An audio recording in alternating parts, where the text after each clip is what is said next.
Hi guys! Welcome back to our vlog! Punta kami ngayon sa 11-11 milk tea shop nila Hazel King and Mami Heidi. Itatry namin yung milk tea nila. Nagbibigay kami mamaya ng review para sa kung ano yung masarap nilang milk tea. Though hindi lahat ng milk tea yung itatry namin. Yung mga best seller lang nila. So ayun guys, pupunta muna kami. Balikan namin kayo kapag nandun na kami sa shop nila. Bye! Hi guys! Nakauwi na pala kami galing sa 11-11 milk tea shop nila Mami Heidi and Hazel King. Nakita pala namin kanina si Mami Heidi. Siya yung nag-pick ng order ko.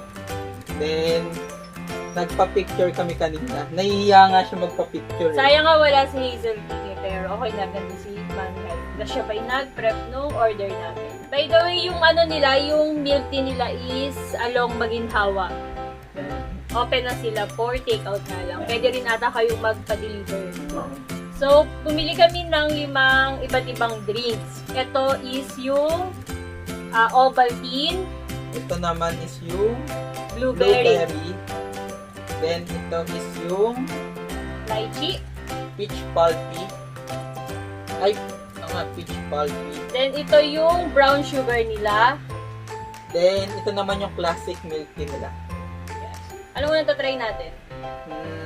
Ikaw, ano? Meron silang iba't ibang variant. Yung... Marami silang flavor, pero kinuha lang namin is isa sa bawat variant nila. Meron silang milk. Ano try muna natin? Sige, try muna natin yung classic milk tea nila. Ito ata yun. Classic milk tea. Hindi to classic. Ito classic milk. Classic milk tea nila. Try muna natin kung anong lasa. Matatapon!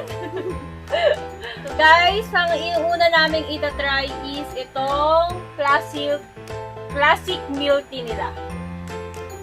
Try ko muna. Ako muna. Anong lasa niya? Typical na milk tea. Tapos, mas masarap siya kapag nakakain mo na yung pearl. Parang merong additional na lasa dun sa milk tea nila. Ako Try mo.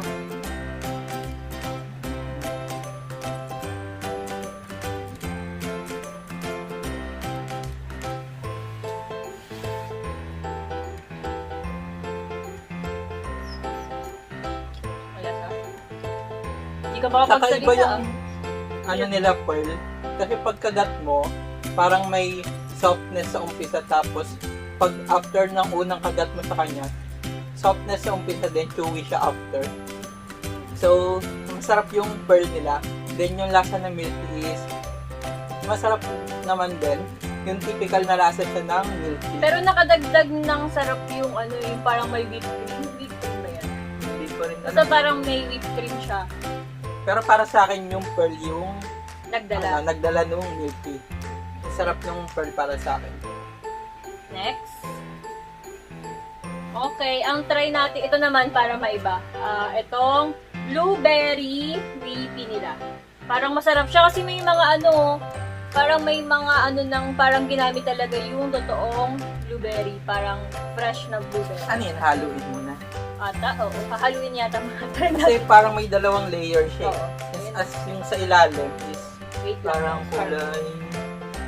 Then yung sa taas yung parang... Pero in fairness sa kanila, ang ganda nung parang presentation nila. Instagrammable. Yes, Instagrammable. Best! Try natin. Haluin mo muna. Haluin daw muna na rin.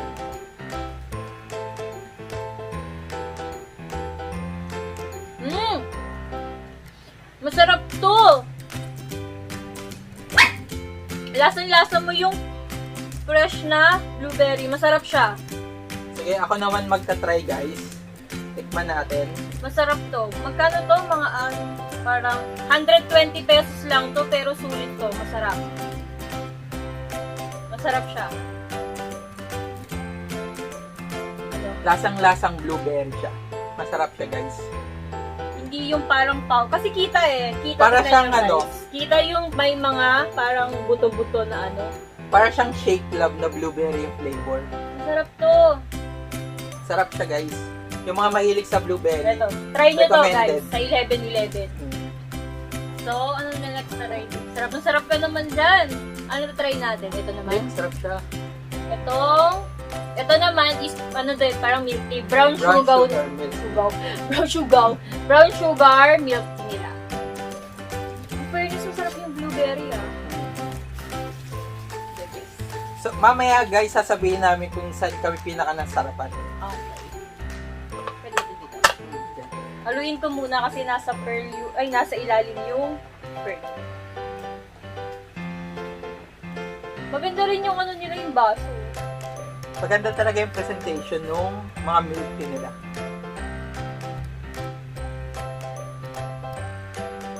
Ito naman parang lasang fresh milk na may pearl. Yung pearl kasi masarap talaga eh. Try mo. Chewy siya ng malambot. Kapag yung unang kagat mo talaga kakaiba yun.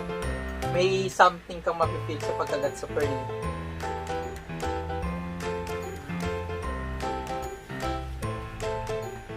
Para siyang milk na may pearl. Tagal Parang ganun ka. At di na po siya nakapagsalita sa sobrang masarapan niya. Anong sa tingin mo? Anong rate mo? Yung pearl talaga, nagko-compliment siya dun sa Yung pearl talaga yung nagdadala. Masarap yung pearl, promise. Parang ngayon ko pala natikman yung gantong pearl. may lasa na kasi mismo yung pearl. Then kapag habang iniinom mo siya sa milk tea, nagko-compliment siya. Mas sumarap siya. Mas sumasarap yung drinks. Next is... Ito yung nagustuhan ko. Yung parang ang ganda ng itsura niya. Tingnan nyo. Yung presentation. Parang May tatlong kulay, layers siya. Hindi na nga lang na kasi yung yellow. Pero parang meron siya ditong white. Ito parang may pink ata yun. Tapos itong nasa gitna to. Baka yun yung peach. Ayun. Tapos tingnan niyo yung kulay. Maganda. Saka ang ganda na itsura niya, Tingnan Ang niyo. bibilin sana namin kanina guys is yung Watermelon. or kaya yung mango. Kaya lang sabi ni Mami Heidi na ubusan daw sila ng stock para sa dalawang So, flavor na yun. ito yung itatry namin. Ito. Lahat ng nila may whip, no? Oo. So, guys, hindi tinipid. Haluin mo muna. Wait lang. Chill lang.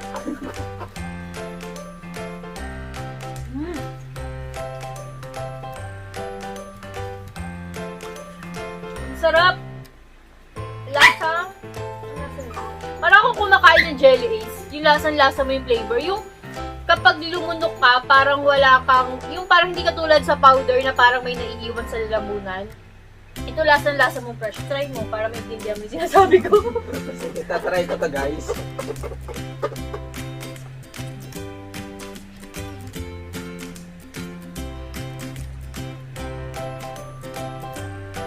Tadaan! Masarap, no? Masarap siya guys. In fairness sa mga nila, sa mga Hindi lang siya maganda yung presentation. Masarap din siya. May quality yung lasa. Tapos parang may nakakagat ka na yun? Parang Feeling ko siya yung peach siya mismo. okay. Yung parang bits nung peach. Yun Masarap! Masarap siya. Tingnan nyo naman, sarap na sarap. Masarap, no? Kapag gusto niyo ng mga parang fresh food, Oo. kapag doon kayo nagkikrave, pwede itong mga ganitong variant nila. Alam ko meron silang mga Marami sila, mango, watermelon, grapes. maraming pang iba. variant. Ito lang yung tinry namin, yung peach. Pero masarap siya, promise. For 180 pesos tong peach Worth nila. it to. Worth it sa 180. Masarap siya eh. Tingnan nyo, hindi na tinigilan. So, itong last namin na itatry is yung Ovaltine ang tawag dito nila. Ovaltine. Ovaltine flavor nila. Parang, shinake ata to pero natunaw na. Ayan, try ko. Nagbiyahe pa kasi kami kanina.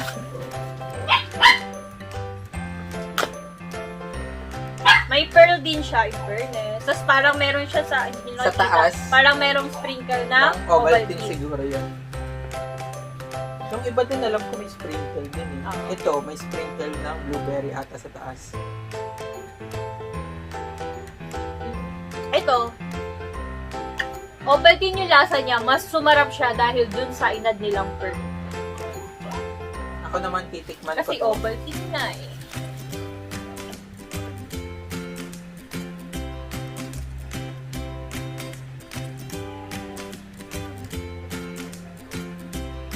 Ang tagal ng reaction ni Boy. Yun, lasa siyang Ovaltine, guys. Pero mas sumarap dahil dun sa... Nagko-compliment yung pearl nila kahit Masarap saan. yung pearl. Oo, kahit Oo. saan nila ilagay. Grabe. So, dito sa dalawa, tatlo, apat, Lima. 5. Ikaw, ano Lima na pinaka days. nagustuhan mo sa Ako- 5? Pinaka nagustuhan ko is yung blueberry nila. The best. Masarap, guys. Masarap to. Ikaw, anong pinaka Ako, pinaka nagustuhan ko rin is yung blueberry. Kasi Masarap mahilig talaga. ako sa mga shake, fruit shake. Then, ito, lasa siyang shake, tapos blueberry yung flavor. Sarap niya, guys. Ito pinaka-recommended ko sa kanila. Then, sumunod is, Ako, ito. Ito yung sumunod sa akin. Ito. sa akin okay itong Brown sugar. itong brown sugar milk. Hindi siya ganun katamis. Saktong-sakto lang yung, para sa akin, sakto lang yung lasa. Hindi matapang. Sakto lang para sa akin kasi ayoko nung medyo matapang yung lasa. Ito para sa akin sakto kapag sa mga milk tea. And then, yung pang-third mo. Mm, Ako, yung pang-third ko is ito. Yung ano typical ba na... pang second mo? Ang pang-second ko is ito. Ah, Tapos ang pang-third ko is itong classic milk tea nila. Ikaw, ano pang-third? ito pang third ko, guys. Itong peach na yung peach palpi pang third sa akin. Tapos ito yung pang-fourth ko, brown sugar nila. Ang Ikaw? pang fourth ko is yung ito yung Ovaltine. So, ang panghuli ko is itong Ovaltine. Since parang typical na lasa lang siya ng Ovaltine, pero masarap pa rin naman siya dahil dun sa pearl nila. Sa akin, ito yung classic milk tea. Mas okay kasi sa akin kung lasa nitong isa talaga. Yung brown sugar milk. Pero in fairness sulit, Lahat siya, guys, masarap Oo. ba? Wala sulit yung presyo ng mga to. Hindi siya ganun kamahal. Sakto Saktong lang yung price. price niya. Sakto sa lasa, sakto sa itsura. Masarap, in short. Worth it siya, worth it. Kasi Instagrammable na nga yung mga milk tea nila, yung mga drinks nila. Then, worth it pa yung lasa. The best. So, saan ba sila nakalocate? Yan nga, located sila, guys, sa Maginhawa. Lalagay na lang namin dito yung dyan. Yung address nila para try nyo minsan. Tapos try nyo kapag nalalayuan kayo, try nyo din Order. order. Meron silang binigay na brochure kanina eh. Oo. Nandun yung number kapag gusto nyo magpa-deliver. Try nyo guys. So, yun lang. So, ayun guys, yung vlog namin today. Hope nag-enjoy kayo. And nagkaroon kayo ng idea sa 11-11 milk tea. Make a wish nga doon. 11-11 make a wish. So, yun lang guys. Try nyo na guys. Masarap. Thank you for watching guys. Tapos, guys, kung meron pa kayong gustong gawin namin sa mga next vlog namin, just comment down in the comment section below. And babasahin namin yun para magka-idea kami kung ano pa yung gusto nyong gawin namin. Thanks, guys! Ay, guys, thank you sa mga nanood ng mga previous vlog namin. Then, sa mga hindi pa nakaka-subscribe, Please subscribe na and Subscribe hit na kayo. notification bell para sa susunod naming mga upcoming videos natin. updated kayo. Bye!